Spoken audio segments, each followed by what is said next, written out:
Okay, so welcome all of you, those of you who are here and those of you who are online, to the BREG seminar. So BREG for Brazilian Algebraic Geometry. It's our national meeting, let's say. It's the fourth time that we meet this year. We met before in Campinas, in Belo Horizonte, in Niterói, and now here in Rio de Janeiro. So the first speaker today is Alex Abreu from UF, Universidade Federal Fluminense, and he's going to talk on computing Brill-Noether classes in the multi-space of curves. Okay. So thank you, Eduardo. So I would like to thank for the invitation and the opportunity to talk here. So I'll be talking about a joint work of Nicola Pagani and San Moco, and we will talk about computing Brill-Noether classes. So first, what do we mean by computing? So I have to tell you three things: what we are computing, how we are computing, and in terms of what we are computing something. So I will be going kind of in a reverse direction. I'll spend most of the time explaining in terms of what we will be computing these Brill-Noether cycles. Then I'll talk a little bit about the how, and then finally I'll tell you about what it is, the Brill-Noether cycles we are computing. Okay, so let's begin. And we begin with a reminder of the excess intersection formula. So let's say we have X, a smooth variety, and V and W, some smooth subvarieties of X. And we want to intersect V and W in the Chow group of X. And what does that mean? If the intersection is reducible and has the expected dimension, then we are good. We have nothing to do. We just take the intersection of the things. But if it's not of the expected dimension, we have this excess formula. So we know that the intersection of a class in V and a class in W will be the intersection of these classes in Z. And then we have some excess that we have to add, which is the excess bundle. And what is the excess bundle? The excess bundle is the difference in the normal bundles. So you have the normal bundle of V, the normal bundle of W, and if Z is of the expected dimension, then the normal bundle of Z will be the direct sum. If Z is not the expected dimension, the excess is precisely the difference. So that's where we begin. We begin with the excess intersection formula. And I write this excess intersection formula in a slightly different manner, in a manner that doesn't make sense, because you cannot divide by Chern classes. But I can write this thing if I change alpha by alpha over the top Chern class of the normal bundle of V, and change beta by beta over the top Chern class of the normal bundle of W, then the intersection is kind of a little bit simpler. You just have to change alpha and beta, and here you just multiply alpha restricted to Z and beta restricted to Z. So the excess that we get here is kind of implied in this denominator that will change according to the ambient space, to Z. Okay, so this is just a formal thing, and it comes from the fact that the top Chern class of E will be the product of the top Chern classes of V and W divided by the top Chern class of Z. Yes? So we think this is a bundle, or it's like a virtual bundle? Let's say a virtual bundle, yes. But yeah, so in our case, in the case we're interested, all these normal bundles will split, and this will be a proper bundle. Will be like a sum of, this excess will be like a sum of line bundles. So one example, let's say you have intersecting two surfaces in a four-dimensional space. Then let's say you just take the intersection of the two surfaces. Let's assume that they meet on a line on top and at a point on the bottom. Then how do you intersect the two surfaces? You get, I write the S1 is just the push forward of 1, and I write 1 as the quotient of the top Chern classes of the normal bundle. Same thing for 2. And then you get the push forward of the point, and then you take the product of the normal bundles and divide it by the normal bundle of the point. This becomes 1. You get a point. And here you take the product of the Chern class of the normal bundle restricted to L and divide it by the top Chern class of the normal bundle of L, this will be the excess bundle. But you have to be careful because this thing, so the numerator here doesn't make much sense because it's 0. You're intersecting two things on a point. But once you cancel it out, you get the precise answer. So that's the first thing I was trying to do. I will try to kind of make formal what it means to work with these things. So what we're doing, we're trying to compute things considering just these numerators because they're much easier to make computations with. And these, the people who know toric varieties, this already is done by toric varieties. So how do you work, how do you do intersection theory on toric varieties? So let's say we have P2, and P2 has these three lines. On the left, we have the fan of P2. And how do we give a divisor on toric variety? You can think as a linear function on the fans of P2. So you have three cones. Over each cone, you give a linear function. So this is the linear function that gives the line L1. It's a linear function on each cone. It values 1 on one ray, 0 on the other rays. And you get these things, x, x minus y, and 0. If you go to the other line, you get something very similar, y, y minus x, 0. And if you want to intersect the two lines, what do? You just multiply these linear functions, and you get these things, xy, 0, and 0. And this xy here becomes the class of the point. And in the setting we're saying, you can think of xy like x is a Chern root of the normal bundle of P, and y is the other Chern root of the normal bundle of P. And this xy is nothing less than the top Chern class of P. So if you intersect the two lines, what do you get in the language we had before?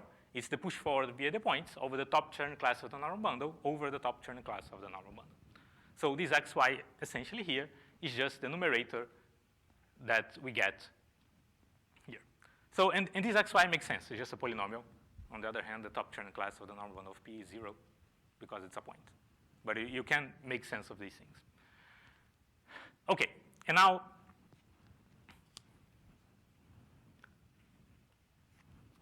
how we generalize these things. So not everything is a toric variety, unfortunately. So we need something extra. So now we do something kind of logarithmic. We start with a variety, let's say smooth, and a normal crossing divisor. And I want to say that you can do exactly the same thing we did before for toric varieties, but in this setting. So you have some strata. So a normal crossing divisor will give a stratification on the smooth variety. And each strata you can kind of associate as a cone. You just take a cone which the rays are given by you think that each divisor gives one ray, and you have a cone associated to these strata. And here you have some example. You have S, something smooth. You have just one normal crossing divisor. And you have this normal crossing divisor induces a strata, which is the point P, and the divisor D. And I want to say that P is the D intersecting D, although perhaps this doesn't make much sense, but the tau locally is the intersection of the two branches. OK? And what I want to do now is let's make an example like we did before and say that we can kind of make the same things that we did for toric varieties in this setting. So we have the point P, and you have two rays, so you can think as two lines meeting at a point. This essentially is A2, so it's a finite space with two lines. And this is the cone that we get. We get a cone. You have two rays, one for each line, and x and y. The weird thing is that in this cone, the two rays are kind of identified because they represent the same divisor. But at tau locally, you can think that as two different rays. And let's compute d squared. OK, so let me go back. I want to compute, actually, d prime squared. So d prime squared, and how do I compute d prime squared? I take d, I push forward, and I take the square. And if I want to take the intersection, I will have to look at the double product of d cross d. And what is the double product of d cross d? And if you think of that, so generically over a point of d prime, you just have one point in d. So if you take d cross d, you get another copy of D. But over the special point P, you get 2 points. So when you do D cross D, you get 4 points over P. You already have 2 that comes from D. So what you get is when you take D cross D, you get D, and you get 2 copies of the point P.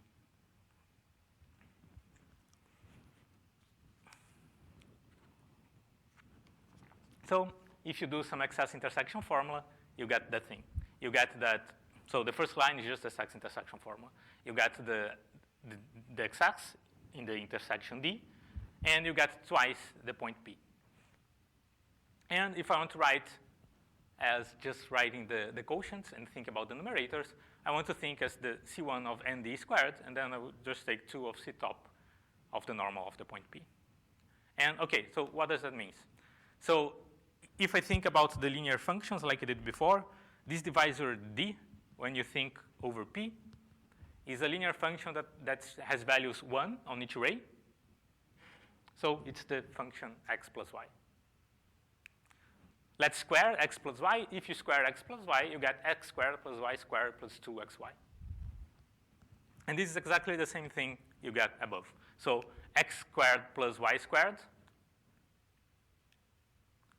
is the thing is of the normal. Remember that x and y are kind of the same thing. They correspond to the rays, but the rays are kind of identified. And the 2xy is exactly twice the point P. OK? And now, OK, I just make the definitions of the normal. So here, OK, so here in importance, what is the normal? So I think of the normal of D, not the normal of D prime. So I think of the normal of this map JD. This map JD is it's our locally some immersion. So it makes sense to talk about the normal bundle. But it's the normal bundle of D, which is different than the pullback of the normal bundle of D prime precisely because of these things. OK, so the X should be an S. So this is kind of known by people that study log geometry. So if you have some log scheme and associated fan, you have this map that goes from the polynomials on the fan to the Chow group of your variety. OK? And it's exactly the thing that we explained in our brief example before. So and what is this? This is a way to make sense of the thing of working just with the numerators. We just think of these polynomials as the possible numerators, and then you have to work to see what exactly the map is. OK. And what I want to do is I want to make this construction for a specific variety, actually a stack, which is the moduli space of curves. So how I would go about that? So let's begin with the moduli space of curves. So the moduli space of pointed curves, which I denote by MGN, it's the moduli space that parameterizes genus G is smooth projective curves with n marked points. So as a not very good geometer, I write a curve like this, not as a surface. But I write G to say that it has genus G and mark the points. So the moduli space of curves is not compact. So if you want to do some intersection theory, you need some compactification. So what is the compactification that we do? It's called the Delaunay-Mumford compactification. And what we include stable and pointed curves. So I won't get into stable. It just means nodal and has finite automorphisms. But let's focus on the nodal curves. So what are typical examples of nodal genus G stable curves? For instance, you can have something reducible of geometric genus G minus 1 and has 1 node. And then you can glue two curves, one of genus I and one of genus G minus I. OK? And I want to say that this MGN has a natural normal crossing divisor that we want to do the same construction as before. OK, so some definitions before. So for each curve, for each stable curve, And I will go to the dual graph because that's the combinatorial data that we'll use to enumerate the strata. So the dual graph of a stable curve is constructed as follows. You associated, for each component of the curve, you give it a vertex on the graph. For each node of the curve becomes an edge of the graph, connecting the associated components. And each marked point, we give it a leg to the graph. So if you have this nodal curve here,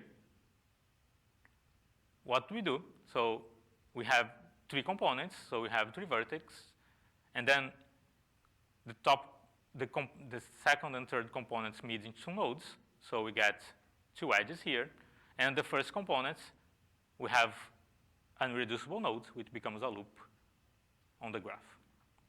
And then you just take the marked points and say that there are legs on the graph.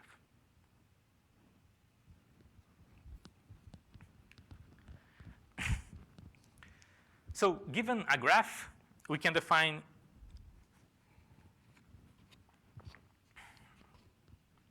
a strata on the moduli space of curves.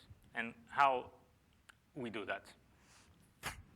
So for each stable graph gamma, you just take m gamma bar, which are all the curves that have that graph here as its dual graph. So I would take one curve and have 6 marked points. I don't know if anyone can see the 6 here, but you have 6 marked points here for this curve V1. If I come back, you have 6 distinguished points here. You have the 2 marked points, P1 and P2, the 2 points that intersect the other components, and the 2 points that are glued here. And then you think of m gamma as this product of moduli spaces.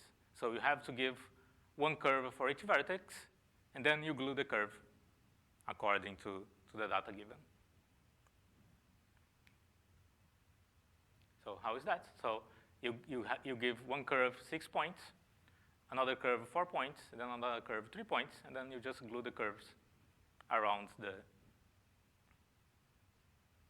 points that need to be identified. Okay?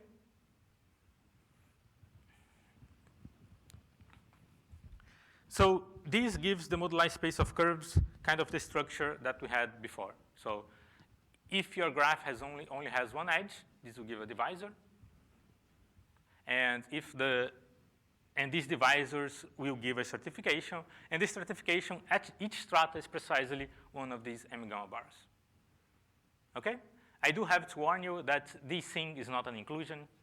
It's not even something like this. So this is not an inclusion, but I don't know, you can think of it. But in general, what you get is some covering. So if your graph has some automorphisms, then what you get is not something an inclusion, but you get some cover of the strata. But either way, I would think of m gamma as a strata. That's the thing I will care about, not the image of mgn. And okay, and so now what? So we have the stratification. Then you can define the same thing for mgn. You can define these polynomials in the fan of mgn, and these will give classes in the Chow group of mgn. Unfortunately, in this case, these are not enough. You have a lot of more classes in the Chow group of mgn that you care about that comes from these polynomials. So what classes don't come from these things, are not just churn roots of normal bundles of the strata. So, and then the first classes and the classes that matter most, which are the tautological classes, are the kappa and the psi classes. So what do we do to define the kappa and the psi classes? So you take the universal family of mgn. Its universal family has some canonical sheaf, which is omega pi, so it's a relative canonical. And it has some sections because it's a pointed curve. So you have a family and it has some sections, and then you define the log canonical, which is the canonical, and we sum up all of the sections. Okay? and you take the first Chern class of the log canonical is something that lives on the universal curve.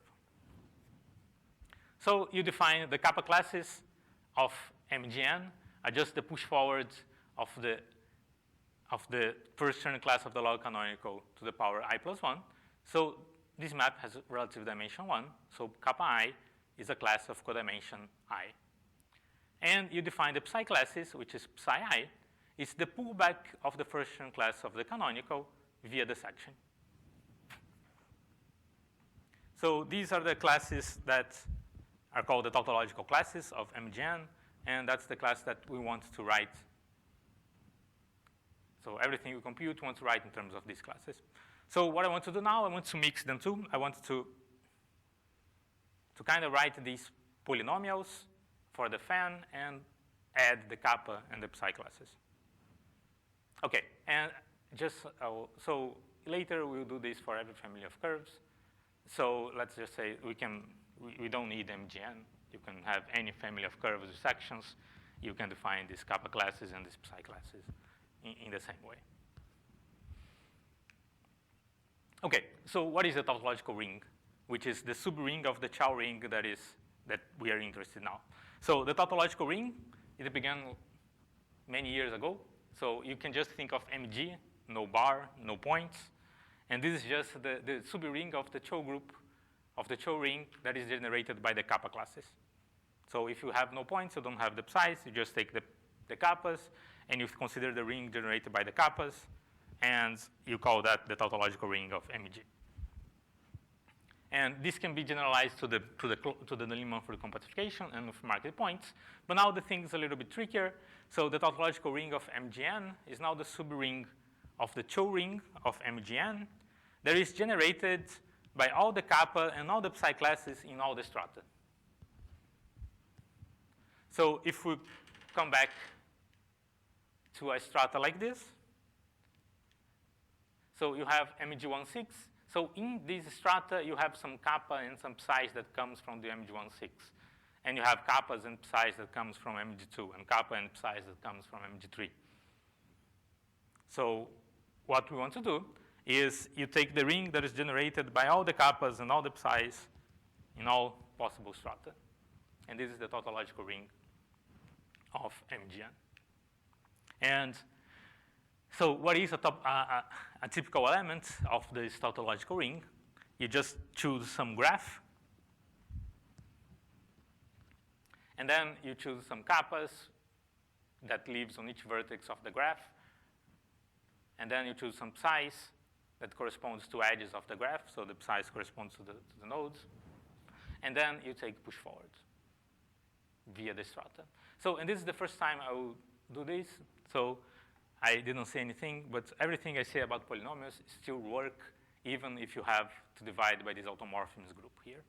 Because as I said, this map from M gamma to MGN has some degree. You have to kill the degree. Everything keeps working. It took me some months to convince me of that. But in the end, I think everything works. So you can just think as everything is fine. So you have some simple normal crossing divisor. Things should work the same. Okay. So now I want to kind of do this construction for the tautological ring, but let's do something a little bit more abstract. So let's talk about the strata algebra.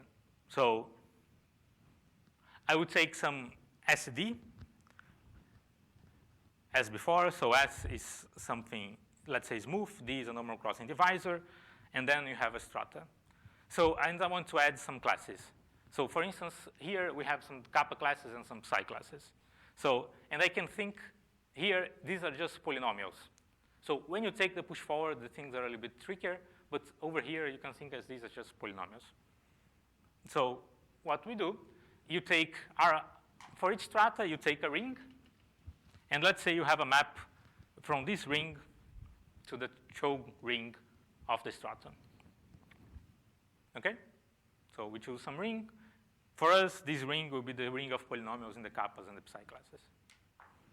And then you have a map from this ring to the when I say the ring of polynomials in kappa and psi classes, it's a formal thing. The formal ring of polynomials where kappas and psis are variables. Then you take the push forwards, which just define the kappas and the psis as elements of the Chow group. So I ask that these maps are kind of functorial in a way that if you have some stratum S alpha inside some stratum S beta, then you have some commutative diagram where you can take pullbacks, and the things are the same. Okay, so then instead of taking the polynomials as we did before, I will take polynomials but with coefficients in this ring R alpha. So, and then we define R to be kind of the direct sum of this ring R alpha with the Chern roots, together with a polynomial in the Chern roots of the normal bundle. Again, I think as the polynomial of the Chern roots as like a formal polynomial. I think the Chern roots as variables, and I take the polynomial. Okay. Then we can make this thing to a ring with the following multiplication rule. If I take some class, some R alpha in the stratum alpha and multiply it for some beta in the stratum beta, I just take the sum over all stratum gamma, such that S gamma is a component of the intersection, and I take the restrictions and the excess bundle. So I can make this thing into a ring.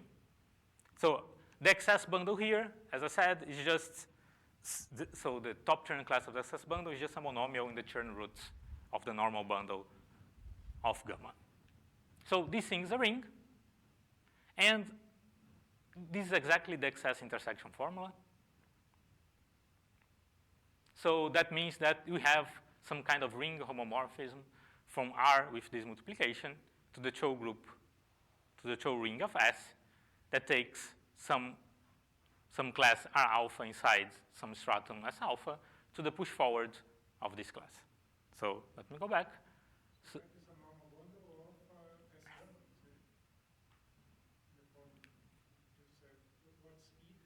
so E is the excess bundle. So you have S alpha, you have S beta, and you have that S gamma is a component, let's say, is a component of the intersection. So the C top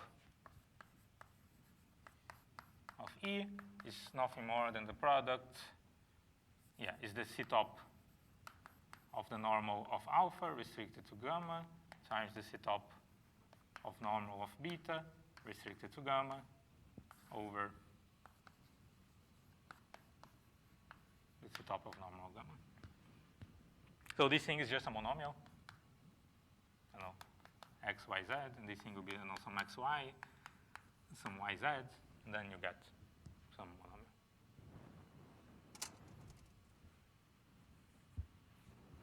So I write X, Y, and Z are the Chern roots of the normal n gamma, and the normal of alpha restricted to gamma will be some subset of these things. When you say that you're joint to R alpha, the Chern roots of n alpha, you're thinking inside the Chow group, right? Or based on this? No, I think as a polynomial. So let's say I call X, Y, Z are the Chern roots. Yeah, they are variables. Okay. Are the Chern roots of n gamma, like some formal thing, and then I just do R gamma, X, Y, Z. So in R, assume that there is no geometry. Everything is just a ring with some polynomials. And that's important because I want to divide by this. So again, if you want to try that, and let's say S gamma is a point, you can do that because things will be 0.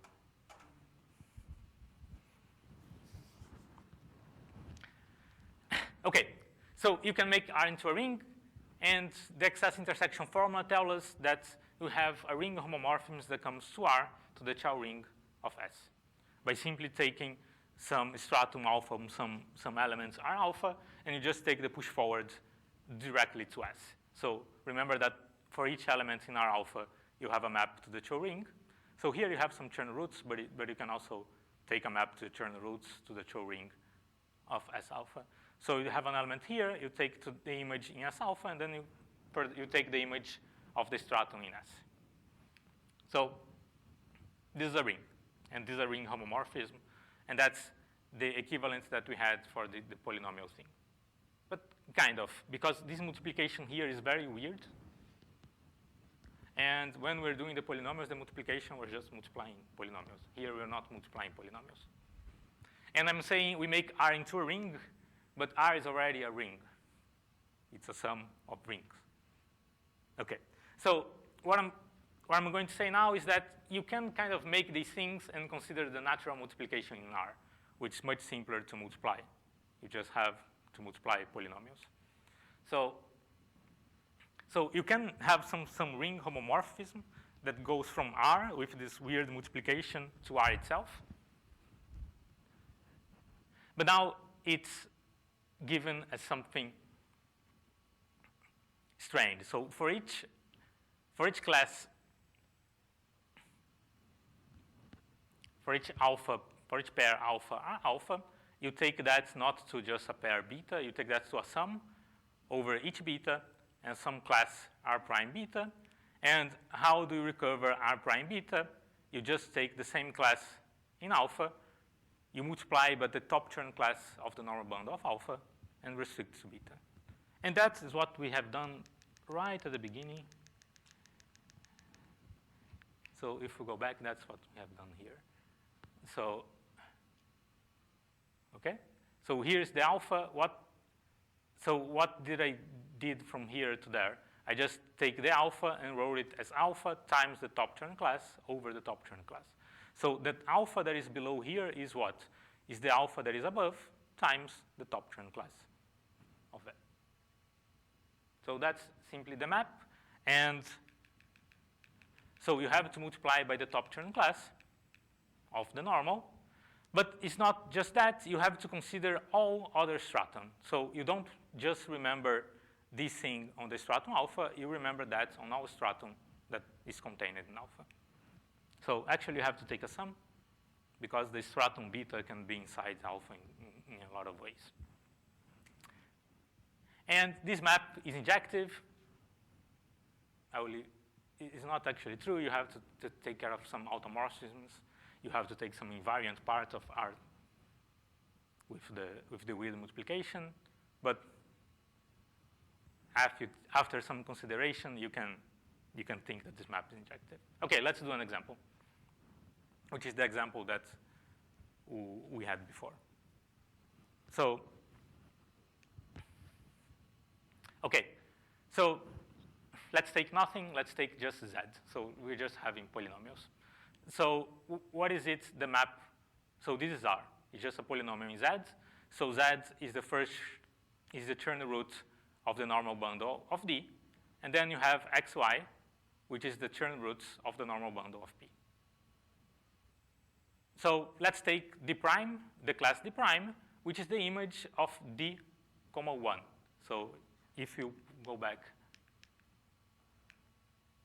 to this map, if you take R alpha to be 1, then the image is just the stratum given by alpha. And I want to square this thing. So so the left here is inside R with the weird multiplication. And now we take the map to R with the normal multiplication. So what do you want to do? You want to take every stratum. So you have two stratum, D and P. And you want to take 1 and multiply by the top Chern root, by the top Chern class of the normal bundle in an alpha. So remember, we begin with alpha R alpha. So here we have D and 1. So in each step, you have to multiply by the top Chern class of D, which is Z. But when you go to P, you have to do the restriction. So you have to take Z and restrict it to P. But Z has two restrictions to P, because you have two maps to P to D. So you can pull back the normal bundle of D via one map or via the other map. So then you get, these are precisely the Chern roots of P, x and y. So what you get here is x plus y. So you can square this thing, and square this thing is super easy. You just square what's inside each of these things, and you get the same formula you get before. So you get this result here, and this is the image of this class here. Okay, so what we have done, we have come from some ring, which has a very natural map to the show group, but it's very difficult to make multiplications. And then we change it to another ring, which is very easy to make multiplications. It's very easy to intersect things. But on the other hand, the map to the show group is not so simple. So when you look at that, what you have to do, you have to see that the contribution that this thing gives is just the term that has xy. So you have to throw away x squared and x squared, because this is counted in this part here, in this dz squared.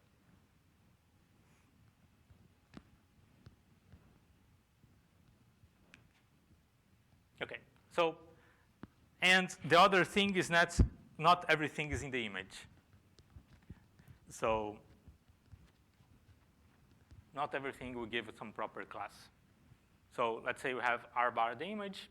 So it's much easier to multiply r bar. The natural, on the other hand, the natural map is harder to write. And the other thing that I won't say much about it is if you take some birational modification of S, if you blow up some strata, you can have natural pullback and push forward maps between these things. Okay, this is for an S. We have a family of curves. How do we do it for a family of curves? So now we take C2S, a family of nodal curves. Let's say everything is smooth. So the nodes of the fibers of the family will give some normal crossing divisor, the same way we have for MGN. So this gives an stratification of S. So for each strata, we have some family, which is the family over that strata, and the generic family has some dual graph. The generic member of this family has some dual graph. And we can define kappa and psi classes on each strata. So I will do this strata algebra using, for this family of curves, doing this. I will do kappa and psi classes, and I will set this ring R alpha as the polynomial ring on the kappa and psi classes. Let's say on the formal kappa and psi variables.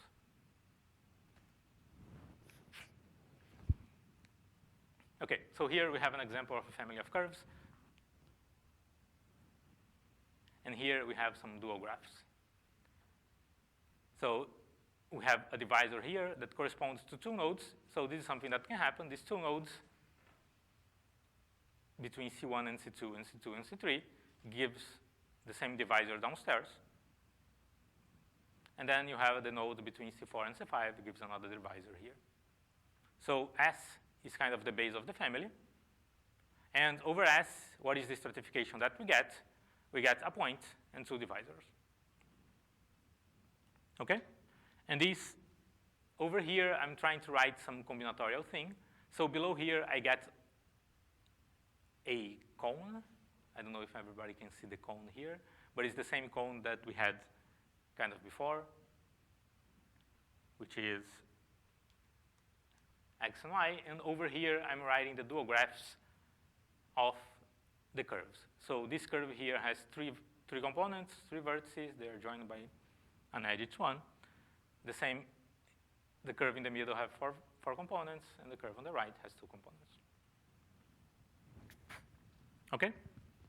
And now I will, okay, so I think I tried to explain. So in what terms we're trying to write some formula? We're trying to write some formula which is some polynomial in kappa and psi classes, one for each strata of the family. So that's the final thing that we want.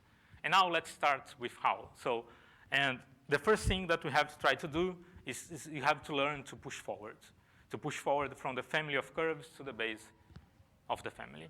And for that, what we usually have to work in these things is to work with some vertical divisors. So here you have some vertical divisors, and a vertical divisor will be a sum of some vertical prime divisors. So it will be a sum of these components here. So this will be a divisor in the whole family. So I haven't written, but the generic fiber of this family is a smooth fiber that's hidden somewhere here. So what's the vertical divisor then? Okay, I haven't written any vertical divisor yet. Oh, okay. But I have written the prime ones. So C1, C2, C3, C4, C5 are the prime vertical divisors. I call vertical a divisor that is a sum of C1, C2, C3, C4, C5. Any sum.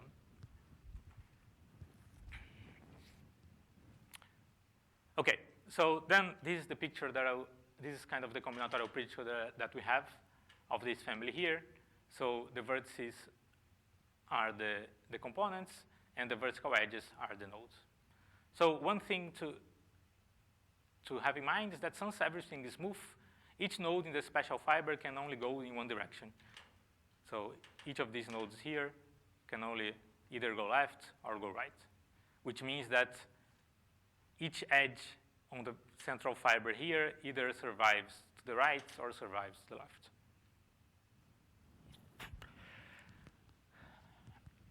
Okay, now going back to polynomials, in this case, piecewise linear functions. So what I want to do now is to translate this data of a vertical divisor into some combinatorial data, which I will call some piecewise linear function on the graph here. So let's consider this divisor here, 2C1 plus C2 plus 2C5. This is some fine divisor. So I can write this as 2, 1, 0 on this graph here. So 2 times the component C1, 1 times the component C2, and 0 times the component C3. Okay? And I can think of that as some linear function on the graph. So if I think that as a graph, as some metric graph, let's say you have some lengths to the edges, which are 1 in this case, then you can think this as a function that is increasing on each edge with slope 1. So,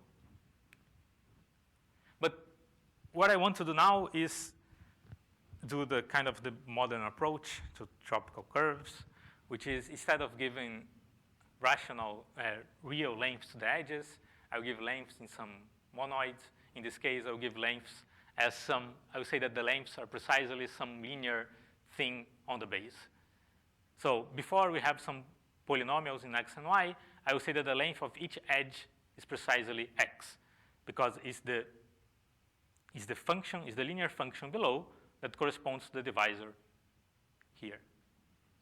Or if you think, so usually when you have some node, your node has some local equation like something like this. And we used to say that this R is the length that we want to give to the tropical curve, to the edge. So what we're doing now is just saying, okay, so the length is this whole thing. So the local equation there will be WZ minus X. We say that the length is X. Why we say that? Because we want to separate when the length is Y, which is the other possible thing. So when you change the lengths to be X, your function changed to be, instead of 2, 1, 0, it becomes 2x, x, and 0. It's still, if you think of the slope, so you go 0, and you walk length x with slope 1, you get x. And this is the thing that works. You can do the same thing for the other side. On the other side, you have some other polynomial y that corresponds to the other divisor, and you have some linear functions here with 0 on C4 and 2y on C5, and you have an edge that has slope 2. Okay, and now you go to the middle. I'm sorry I couldn't do in this picture. So, and now what I want to do, I want to write this thing on the middle graph here. And what you do, you just sum up the things on the left and on the right. So the edges are kind of clear. You just keep the same slope and the same length. And the vertices, you just sum up wherever it comes up on each side. So these I will call some piecewise linear function on this graph. So it's 2x, x, x plus 2y, and 2y. So these are the values of this function on the vertices. The function has slopes, 1, 2, and 1. Note that we also have fixed some orientation to say the slopes. If you change the orientation, change the slope. And the edges have lengths. I call x, y, and x are the lengths of the edges, which is just to say it remembers, so the edges remembers in which divisor that node is moving, the node persists.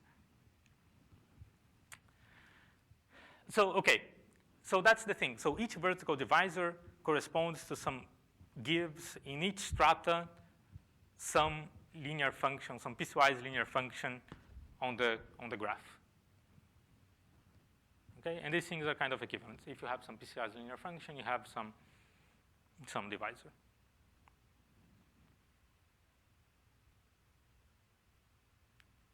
Okay, and now let's push forward.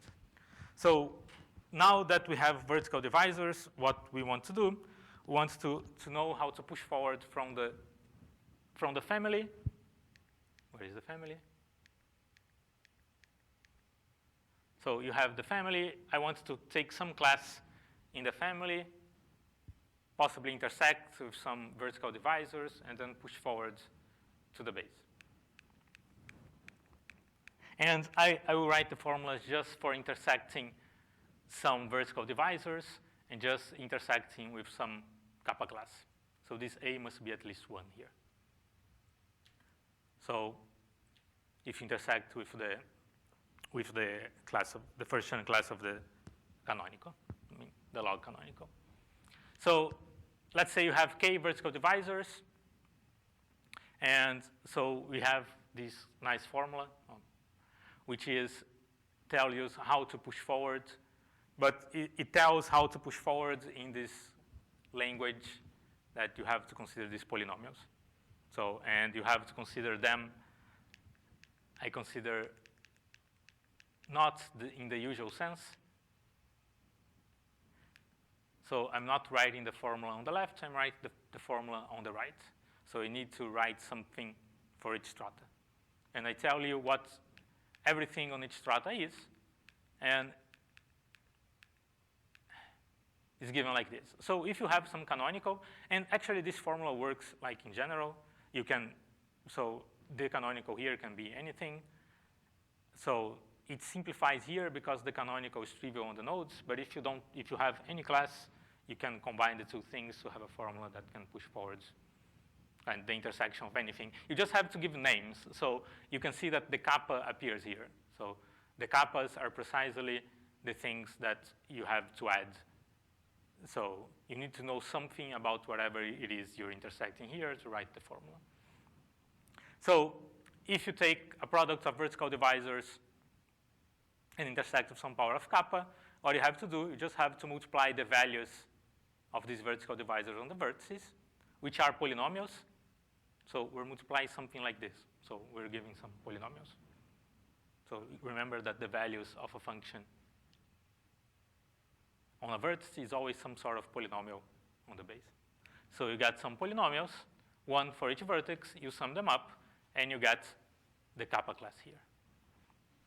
And if you don't have a kappa class, let's say you're just interested in intersecting the product of some vertical divisors, then the formula is a little bit more complicated. You have to take a sum over each edge, and here you have the length of the edge. And then you have to take the product, so Fi is the product of the things for the vertices. So, and you have to take this sum. So you have to choose every possible subset of k. So you have to choose some divisors, multiply the values on the vertex. So this vertex is the source of the edge. So you have to fix some orientation, but the formula is independent of the orientation. You have to multiply all the slopes in the edges, the things that you didn't choose to multiply the f's. And then you have some extra term here, which is the length of the edge, and the psi that comes from the edge. So remember that an edge corresponds to some marking in one of the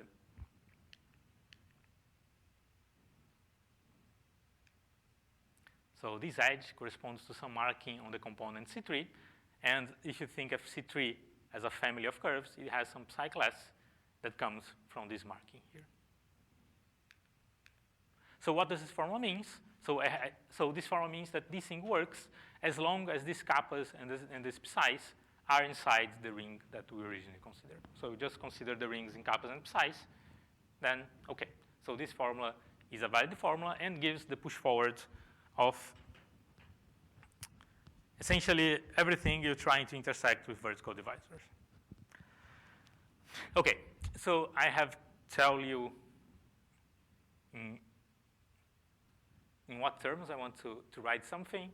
I'm telling you how to write to compute something, and now let me finally tell you what it is that I'm trying to compute. Okay, so then we go to the Brill-Noether cycles.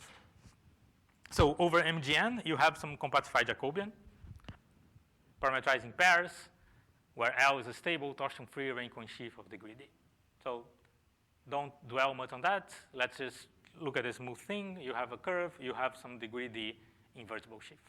And when you take the limits, you have always this problem that the limits are not unique. So you have to choose. You cannot take every possible sheaf. You have to choose some degrees, some multi-degrees in which to work. But OK. So inside this Jacobian, we can consider this Brill-Noether locus, which is the Brill-Noether locus. You take a pair C and L and ask for the sheaf L to have sections.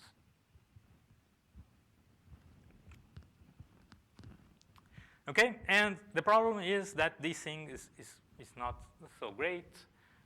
So when you are on the compactified thing, when you have singular curves, this thing almost always have the expected dimension. It's always have some excess. So what we do instead here, we'll consider the Brill-Noether class. So, but this thing has a way to compute it by Tom Portio's formula, and this is what we get. And you can think that as some nice virtual representation of what the class should be. Okay, so this thing lives inside the Jacobian, and now I will give some Abel map. So given some choice of integers, A1, AN, and L, we can have this rational map. So I'm sorry, this is supposed to be an N. So over MGN, you have what? You have a curve, you have points. Over here, you have a curve. You also have points, but I omitted them. And then you have a line bundle. And which is the line bundle we choose? I would take some power of the canonical, and I would take some sums of the market points. Okay? And this is general, is not a proper map. It's rational because of the thing that I didn't dwell here, which is that it's stable. Not everything that you do will become stable. So you have to kind of resolve this map. So, and we know how to resolve this map. So there is some birational map, which is given by some subdivision, which essentially means you are blowing up some strata of MGN that kind of resolves this Abel map. So finally, what it is that we want to compute. So over here, you have this class, which is this Brill-Noether cycle. Then we want to pull back to this thing here, which is the resolution of the map, and then push forward to MGN. Okay. And now, how do you compute this? And so this is a work in progress. So if you give me some genus, some numbers, some ramification sequence, and some millions of years, I can return to you some computation. But so far, it still has a lot of moving things that's hard to parse. So how do we actually compute this Brill-Noether cycle? So these things are all modular things. So this map from this resolution of the map to the Jacobian is given by some bundle on the universal family. And this bundle is given precisely like this. It's essentially the bundle we have begun, which is like this, but you have to change it by some vertical divisor. So you have to change this bundle by some vertical divisor, and then you get precisely the same formula for the pullback of the Brill-Noether cycle to MGN tilde, which is kind of this thing. So you have to compute the Chern class of this thing. Okay, but this is a direct image. Direct image, we can compute the Chern class of direct image via Grothendieck-Riemann-Roch. Actually, we can compute the Chern characters. So we can compute the churn characters. So the churn character of these push forwards is the push forward of the churn character of the thing times some Todd class. And now the problem's begun, because what you have to do, you expand the things on the right. You have some monomials. Each monomial of this thing will be of the form. It will be some power of the vertical divisor and some other thing. But we know how to push forward each of these things. So the formula that we had given tells us how to push forward each of these monomials here. So we know how to compute this. So in theory, we know how to compute this thing here. And then we can compute the churn characters. But it's not a nice formula. You have some Todd class. So finally, okay, so then you compute the churn characters. From the churn characters, you can put the churn. Okay, using the push forward formula, we can compute the churn character. From the churn character, we can give the churn class. And finally, we can push forward from mgn tilde to mgn. As I said before, everything you have from a birational modification, you can have some form of push forward. But each step is not as easy to write. I mean, it's doable if you give me some local dimension, something, I can do it. But to actually write all of these things in a manner that can be readable is still doing some work on that. Okay, so I will stop now. Thank you.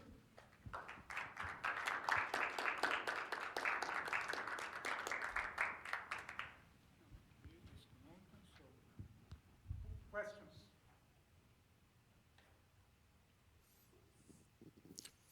Okay, so do we have questions, either here or online?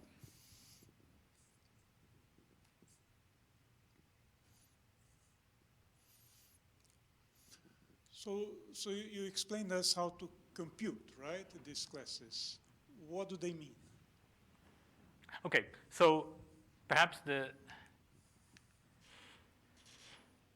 so they essentially compute if you're trying to take some class in mgn with some, let's say, some verification sequence, some bundle here, and you want to ask, okay, when this has a section.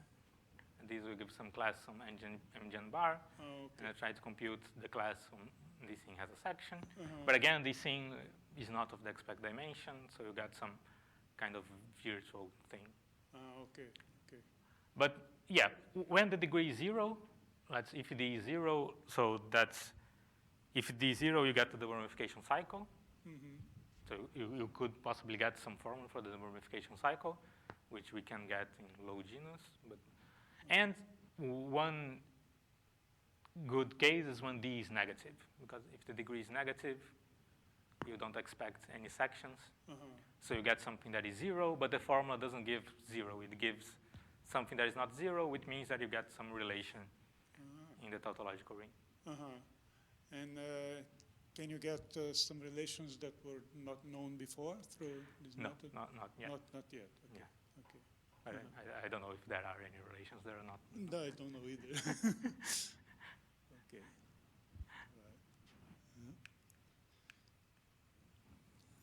Right. And you mentioned the notion of stability, and we all know that there are several notions of stability. Yeah. How does it affect? Yeah, okay. So you can do that for every stability. You have some class that depends on the stability. If you're considering, like the things I said, for the verification cycle and for negative degree, you have to choose some stability that is close to the canonical one. Okay. So to compute the verification cycle, you need some stability that is close to 0. And for these things to have no sections, so for this thing here to be empty, you need that L must be stable in something that is close to the canonical as well. But depending on which direction it is, so it's, I mean, there are several notions of stability close to the canonical, right? You have to choose one. Yeah, each one of these will be fine. Okay. Do you get The same same formula? thing, yeah. I don't know if I get the same formula. You certainly get the same class.